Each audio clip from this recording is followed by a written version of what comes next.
ಶಿವಗಂಗೆ ಬೆಟ್ಟದಲ್ಲಿ ಪ್ರವಾಸಿಗರ ಜೀವಕ್ಕಿಲ್ಲ ರಕ್ಷಣೆ. ಮಂಗಳೂರಿನಲ್ಲಿ ಚಲಿಸುವಾಗಲೇ ಹೊತ್ತು ಉರಿದಂತ ಕಾರು, 4 ಗ್ರೇಟ್ ಎಸ್ಕೇಪ್. ಈ ಸುದ್ದಿಗಳನ್ನು ನೋಡೋಣ ಕರ್ನಾಟಕ ನ್ಯೂಸ್ ಟಾಪ್ 9ನಲ್ಲಿ. ದಕ್ಷಿಣ ಕನ್ನಡ ಜಿಲ್ಲೆಯಲ್ಲಿ ಮಳೆ ಮತ್ತೆ ಚುರುಕುಗೊಂಡಿದೆ. ಇಂದು ಭಾರಿ ಮಳೆಯಾಗುವ ಸಾಧ್ಯತೆ ಇದ್ದು ಹವಾಮಾನ ಇಲಾಖೆ ಆರೆಂಜ್ ಅಲರ್ಟ್ ಘೋಷಣೆ ಮಾಡಿದೆ. ಈ ಹಿನ್ನೆಲೆಯಲ್ಲಿ ದಕ್ಷಿಣ ಕನ್ನಡ ಜಿಲ್ಲೆಯ ಶಾಲಾ ಕಾಲೇಜುಗಳಿಗೆ ಇಂದು ರಜೆ ಘೋಷಣೆ ಮಾಡಲಾಗಿದೆ. ಅಂಗನವಾಡಿ, ಪ್ರಾಥಮಿಕ ಮತ್ತು ಪ್ರೌಢಶಾಲೆ, ಪಿಯು ಕಾಲೇಜುಗಳಿಗೆ ರಜೆ ನೀಡಿ ದಕ್ಷಿಣ ಕನ್ನಡ ಜಿಲ್ಲಾಡಳಿತ ಆದೇಶ ಹೊರಡಿಸಿದೆ. ಚಾಮರಾಜನಗರದಲ್ಲಿ ಟಿಪ್ಪರ್ ತಡೆದು ಹಣ ವಸೂಲಿ ಮಾಡುತ್ತಿದ್ದ 3 ಪೊಲೀಸರು ಬಂಧಿಸಿದ್ದಾರೆ. ಕೊಳ್ಳೇಗಾಲ ಟೌನ್ ಠಾಣೆ ಪೊಲೀಸರು ನರೀಪುರ ಬಳಿ ಯುವ ಕರ್ನಾಟಕ ವೇದಿಕೆ ಜಿಲ್ಲಾಧ್ಯಕ್ಷ ಮೊಹಮ್ಮದ್ ಅಯಾಸ್, ಇದ್ರೀಶ್ ಪಾಷಾ, ತೌಸಿಫ್ ಅನ್ನೋರನ್ನ ಬಂಧಿಸಿದ್ದಾರೆ. ಪರ್ಮಿಟ್ ಇದ್ದ ಮರಳು ತುಂಬಿದ್ದ ಟಿಪ್ಪರ್ ಅಡ್ಡಗಟ್ಟಿ 10,000 ಹಣ ವಸೂಲಿ ಮಾಡಿದ್ರು. ಈ ಸಂಬಂಧ ಕೊಳ್ಳೇಗಾಲ ಪಟ್ಟಣ ಠಾಣೆಯಲ್ಲಿ ಕೇಸ್ ದಾಖಲಾಗಿತ್ತು. ಬಳ್ಳಾರಿಯಲ್ಲಿ ಪುಂಡರ ಹಾವಳಿ ಮಿತಿಮೀರಿ ಹೋಗ್ತಾ ಇದೆ. ಸೋನಾ ಮಸೂರಿ ಅಕ್ಕಿ ಸಾಗಿಸ್ತಾ ಇದ್ದ ವಾಹನ ಅಡ್ಡಗಟ್ಟಿ ಯುವಕರ ಗುಂಪು ಹಣ ವಸೂಲಿ ಮಾಡ್ತಾ ಇದೆ. ಅವಿನ ಮಡಗು ಬಳಿ ಅಕ್ಕಿ ಸಾಗಿಸ್ತಾ ಇದ್ದ ವಾಹನ ಅಡ್ಡಗಟ್ಟಿ ನಮ್ಮ ಊರಿನ ಮೂಲಕ ಅಕ್ಕಿ ಸಾಗಿಸಬೇಕಾದ್ರೆ 30,000 ಹಣ ಕೊಡಬೇಕು ಅಂತ ಚಾಲಕನಿಗೆ ಬೆದರಿಕೆ ಹಾಕಿದ್ದಾರೆ. 5 ಪುಂಡರು ಮೊಬೈಲ್ ಹಾಗೂ 5,000 ಹಣ ಕಿತ್ಕೊಂಡು ಕಳಿಸಿದ್ದಾರೆ. ತೋರಣಗಲ್ ಪೊಲೀಸ್ ಠಾಣೆಯಲ್ಲಿ ಈ ಸಂಬಂಧ ಪ್ರಕರಣ ದಾಖಲಾಗಿದೆ. ಬೆಳಗಾವಿಯಲ್ಲಿ ಹೆಚ್ಚಿನ ಬಡ್ಡಿ ಆಸೆ ತೋರಿಸಿ ಕೋಟ್ಯಂತರ ಹಣ ಸಂಗ್ರಹ ಮಾಡುತ್ತಿದ್ದ ಕಂಪನಿಗಳಿಗೆ ಜಿಲ್ಲಾಡಳಿತ ಶಾಕ್ ಕೊಟ್ಟಿದೆ. 4-5% ಬಡ್ಡಿಯ ಆಮಿಷ ಒಡ್ಡಿ ಕೋಟ್ಯಂತರ ಹಣ ಹೂಡಿಕೆ ಮಾಡಿಸಿದ್ದ 2 ಕಂಪನಿಗಳ ಮೇಲೆ ಅಧಿಕಾರಿಗಳು ಮುಗಿಬಿದ್ದಿದ್ದಾರೆ. ಬೆಳಗಾವಿಯ ಡಿಸಿ ಮೊಹಮ್ಮದ್ ರೋಷನ್ ಆದೇಶದ ಬೆನ್ನಲ್ಲೇ ದಾಳಿ ನಡೆದಿದೆ. ಉಪವಿಭಾಗಾಧಿಕಾರಿ ಶ್ರವಣಕುಮಾರ್ ನಾಯಕ್ ನೇತೃತ್ವದಲ್ಲಿ ಕಂದಾಯ, ಸಹಕಾರ ಮತ್ತು ಪೊಲೀಸ್ ಅಧಿಕಾರಿಗಳು ತೀವ್ರ ಶೋಧ ನಡೆಸಿದ್ರು. ಟಿಳಕವಾಡಿಯಲ್ಲಿರುವ ಗೋವರ್ಧನ್ LLP ಹಾಗೂ ಮಹಾತ್ಮ ಪುಲೆ ರಸ್ತೆಯಲ್ಲಿರುವ ಸಿಟಿ ಇಂಡೆಕ್ಸ್ ಕಂಪನಿಗಳ ಮೇಲೆ ದಾಳಿ ನಡೆಯಿತು. ದಕ್ಷಿಣ ಕಾಶಿ ಎಂದೇ ಪ್ರಸಿದ್ಧವಾದ ಶಿವಗಂಗೆ ಬೆಟ್ಟದಲ್ಲಿ ಚಾರಣಿಗರಿಗೆ ಕಂಟಕ ಎದುರಾಗಿದೆ. ಸರಿಯಾದ ನಿರ್ವಹಣೆ ಇಲ್ಲದೆ ಸೊರಗಿದೆ. ನೆಲಮಂಗಲ ತಾಲೂಕಿನ ಶಿವಗಂಗೆ ಬೆಟ್ಟ ಸಮುದ್ರ ಮಟ್ಟದಿಂದ 4,400 ಅಡಿ ಎತ್ತರದಲ್ಲಿದೆ. ಈ ಬೆಟ್ಟದ ತುತ್ತ ತುದಿಯ ಕಂಬಿಗಳು ಸಂಪೂರ್ಣ ಶಿಥಿಲಗೊಂಡಿವೆ. ಪ್ರವಾಸಿಗರು ಆಸರೆಗಾಗಿ ಹಿಡಿದು ಏರುವ ಕಬ್ಬಿಣದ ಸರಳುಗಳು ತುಕ್ಕು ಹಿಡಿದಿವೆ.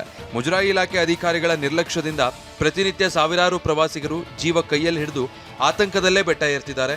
ಸ್ವಲ್ಪ ಆಯ ತಪ್ಪಿದ್ರೂ ದುರಂತ ತಪ್ಪಿದ್ದಲ್ಲ.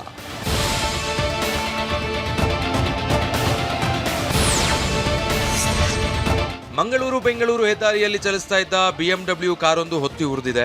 ಪುತ್ತೂರು ತಾಲೂಕಿನ ಉಪ್ಪಿನಂಗಡಿ ಬಳಿಯ ಸಣ್ಣಂಪಾಡಿಯಲ್ಲಿ ನಿನ್ನೆ ಸಂಜೆ ಈ ಅವಘಡ ನಡೆದಿದೆ.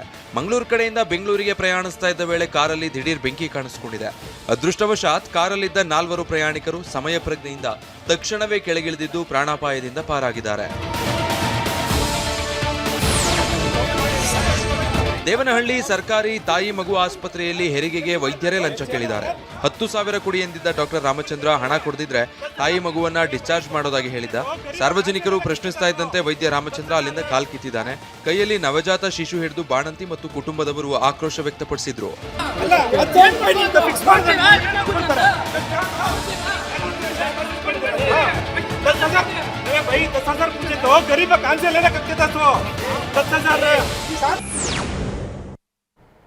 ಸೋನಂ ಉಪವಾಸ ಸತ್ಯಾಗ್ರಹಕ್ಕೆ ಬೆಂಬಲ. ಇಂದು ಬೆಂಗಳೂರು ವಿವಿ ವಿದ್ಯಾರ್ಥಿಗಳ ಪ್ರತಿಭಟನೆ.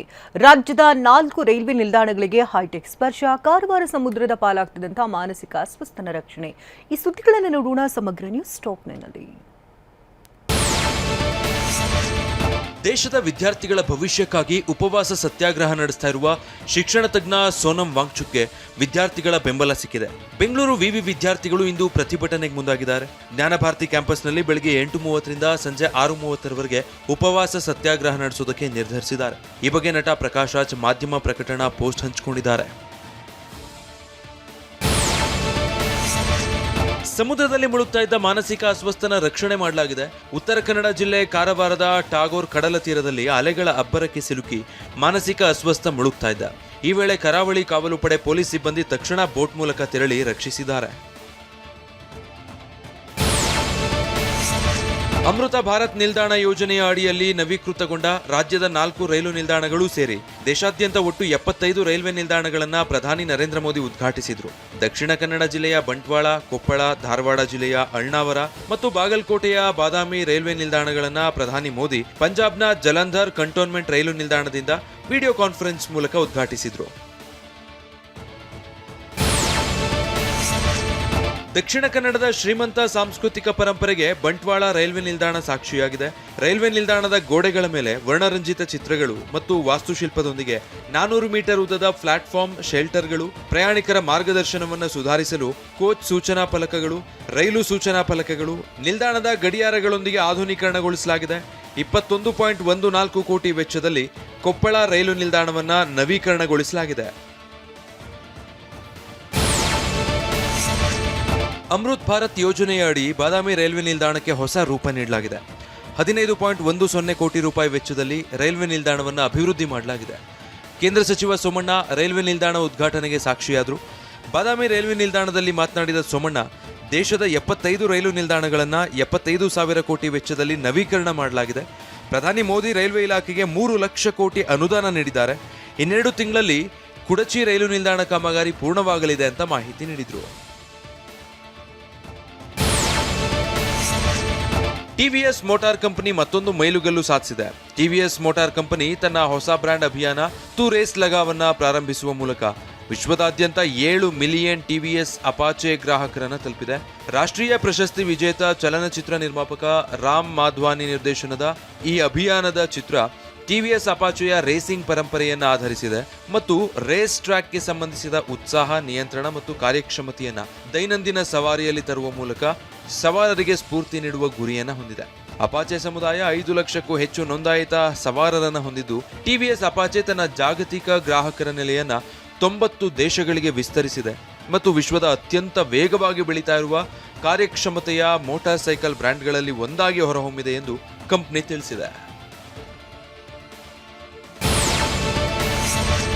ರಾಷ್ಟ್ರ ಪ್ರಶಸ್ತಿ ವಿಜೇತ ನಟ ಸಂಚಾರಿ ವಿಜಯ್ ಅವರ 43ನೇ ಹುಟ್ಟುಹಬ್ಬವನ್ನು ಬೆಂಗಳೂರಲ್ಲಿ ಅಭಿಮಾನಿಗಳು ಆಚರಿಸಿದ್ರು.